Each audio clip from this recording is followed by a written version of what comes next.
Well, hi folks, welcome back to Pete's Kitchen Garden. It's Tuesday the 29th of March and beautiful evening it is actually. It's about 4:30 I think at the minute. Bit of work outside today. I've took the netting off the spring garlic. You see there's the two rows there, the overwintering and the spring garlic there. I've also rotivated these beds today. Dug this border again.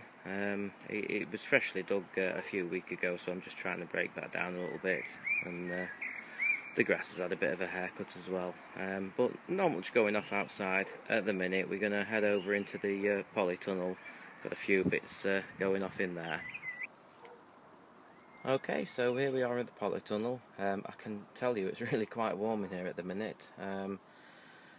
Few bits going off, so we'll just have a quick run through. The propagator lid's come off. Really I only use it for germinating seed, and these are all starting to come up now, so we've got some red lettuce down there at the front. Record, I think, is the variety, R-E-K-O-R-D, I hope I haven't got that wrong. And some rather straggly looking green lettuce just coming through at the back there. Not too worried really, I've got plenty of those growing in the border, which I'll show you in a minute, that are doing really well. Spring onion, white Lisbon, planted them in clumps in the modules. I've also got some red spring onion, Furio, there, and basically, as I think I said in the last video, that I'll just plant those straight out in the clumps. Tends to be the best way to get results. Sugar snap peas, Sugar Ran is the variety, so again, like the nasturtiums over here, they only went in a couple of days ago, so nothing happening yet. I'm not going to bother putting the propagator lid on because I think it's been warm enough in here. Onions are still sprouting. Now, as I explained in the last video, I'm starting these off like this so I can get the shoots a little longer, so hopefully when I put them out the birds won't get to them.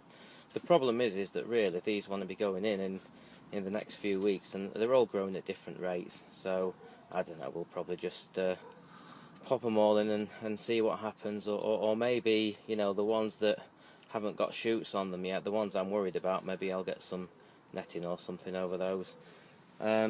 Leeks growing slowly, as leeks do, but they're doing okay, you know, there's absolutely nothing wrong with them. Leeks do take ages to grow, so it's just a matter of patience. I might thin some of these out in the next few days.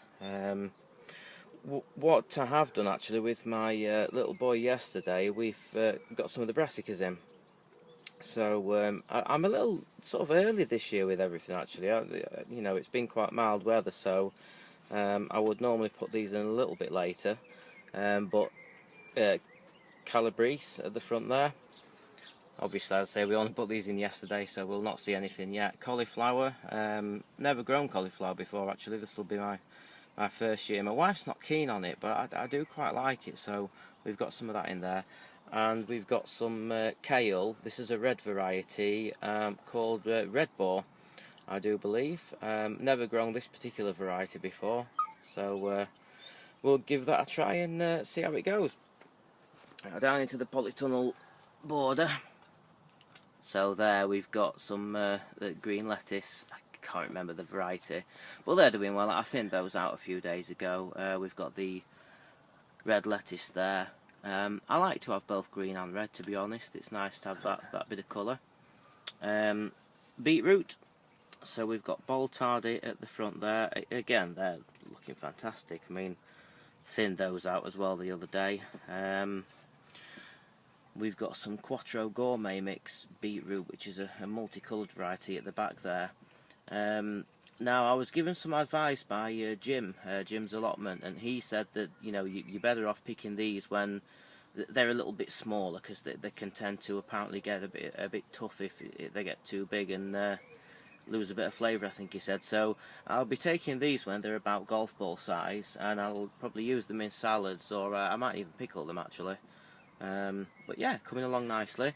And then yesterday when we put the brassicas in, we've got some radish, little row of radish there. To be honest, that'll probably be ready before everything else, but gave us something to do.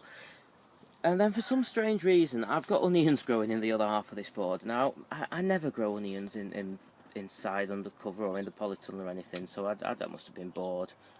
Just put these in, see how they go.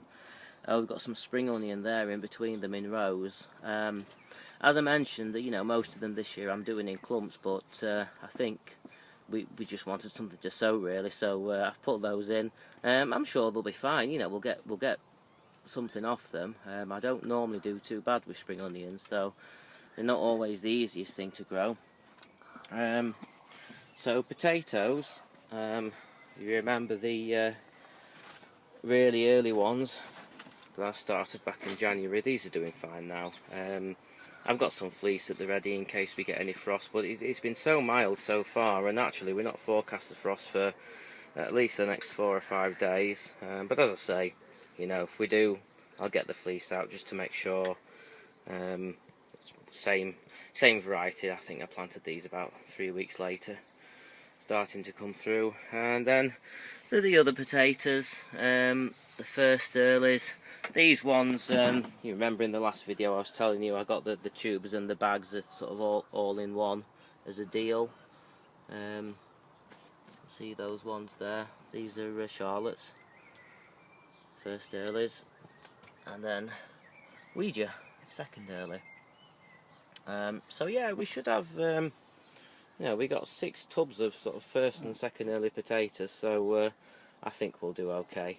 And that's about it, folks. I'm just going to pop inside and we'll have a look and see how everything's doing on the windowsill.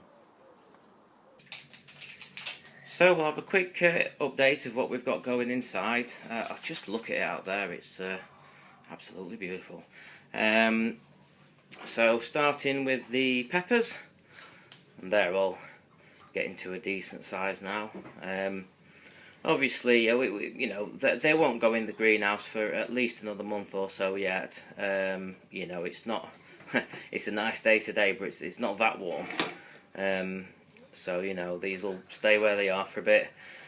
The Cordon variety Shirleys that I've got are doing absolutely fantastic. I mean, I'm so pleased with these. Yeah, they're going to be great.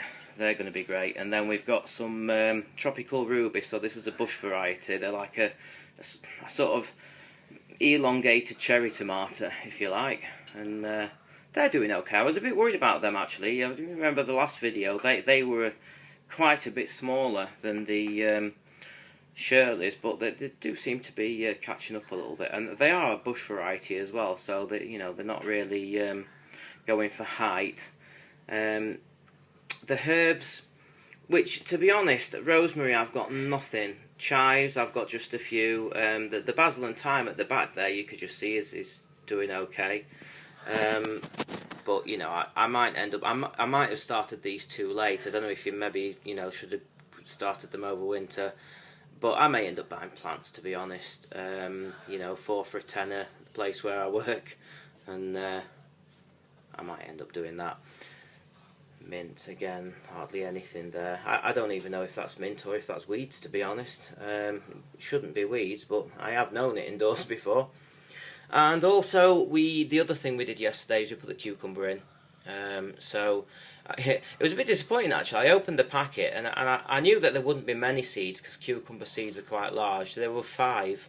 You know, I couldn't even fill all 6 modules. But yeah, we're keeping them watered, keeping an eye on them, and hopefully they'll be up before too long. So that's about it for now, folks. Thanks for watching, and look after yourselves. Take care. Bye for now.